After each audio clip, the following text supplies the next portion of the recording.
আমরা ভালো হয়ে গেলে দেশ ভালো হয়ে যাবে, এটাই স্বাভাবিক। এই জায়গাটা যতদিন পর্যন্ত ভালো হতে পারবে না ততদিন পর্যন্ত দেশও ভালো হবে না।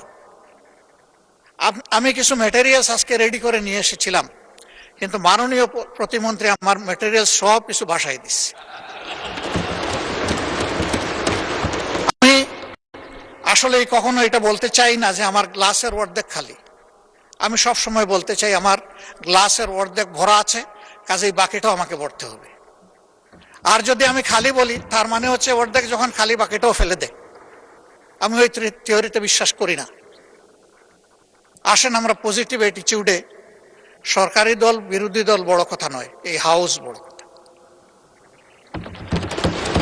এই হাউসকে নিয়ে মুভ করি, আমরা মনটা ওপেন করি। আর আমি অতি বিনয়ের সাথে অনুরোধ করব, বয়স যাই হোক আমার কিন্তু সবগুলা সাদা,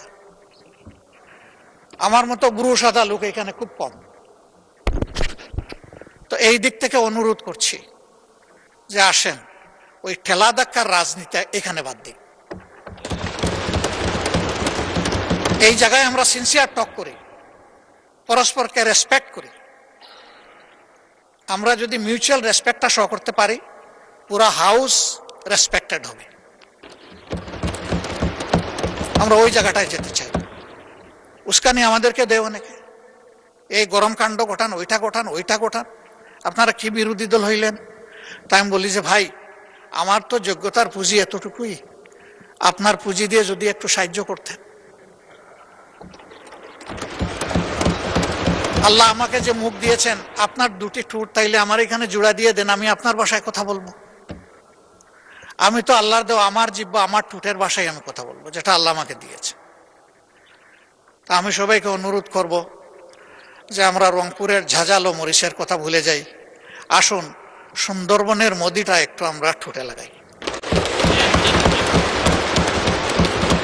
আমরা পারবো, ইনশাআল্লাহ আমরা পারবো।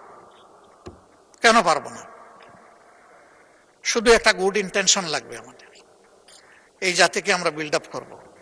আমি প্রথম দিনই বলেছিলাম যে এই চেয়ারে বসা লোকগুলো এখন ওই চেয়ারে, আবার দুই দিকের চেয়ারে বসা অনেকে এখানে নাই। আমরা কোথায় থাকবো জানি না, আমাদের জেনারেশন থাকবে, আমাদের প্রিয় দেশ থাকবে। আসুন না একটা ভালো প্ল্যাটফর্ম দিয়ে যাই। এখন করতে পারি, এই জায়গায় পড়ে যেতে পারি। 19 জুলাই 2024 তো পড়ে গেছিলাম, 24 না 25-এ।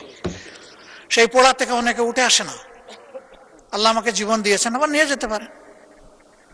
হয়তো সংসদ প্লাজায় কালকে আমার জন্য আপনাদের দাঁড়ানো লাগতে পারে, কিন্তু একটু শান্তি নিয়ে মরি, যে দেশের জন্য ভালো কিছু করে যেতে পারলাম সবাই মিলে। আমাদের অ্যানসিস্টরস যারা ছিলেন, যেটুকু অ্যাটমসফিয়ার তারা আমাদেরকে দিয়ে গিয়েছেন, আমাদের সাকসেসরদের মিনিমাম এইটুকু আমাদের কাছে পাওনা। কিন্তু আমাদের সমাজ ওই জায়গায় নেই।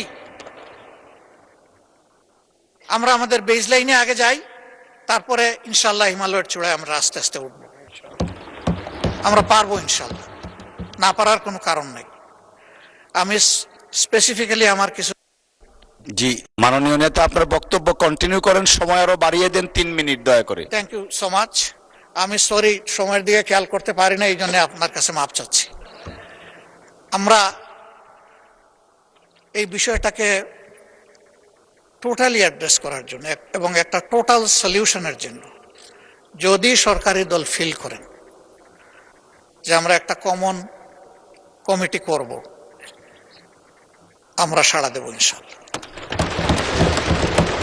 আমাদের কিছু প্রপোজাল আছে, আমরা আপনাদের হাতেই তুলে দেব, কারণ এক্সিকিউশন হবে আপনাদের মাধ্যমে। আমরা শুধু পরামর্শ দিয়ে সহযোগিতা করতে পারব, বাস্তবায়নটা করতে হবে সরকারকেই। ওখান থেকে সরকার যেটুকু মনে করে নিবে, যেটা মনে করবে যে এটা প্রযোজ্য না, ফেলে দিবে, অসুবিধা নেই। সেই ওপেন হার্ট নিয়ে আমরা বসতে চাই। এরকম কোনো শর্ত নেই যে যা পরামর্শ দিব তাই মানতে হবে। যদি পরামর্শ এইরকমই হয়ে যায়, এটার পরামর্শ থাকে না, এটা ডিকটেশন হয়ে যায়। আমরা ওই ডিকটেশনও পছন্দ করব না।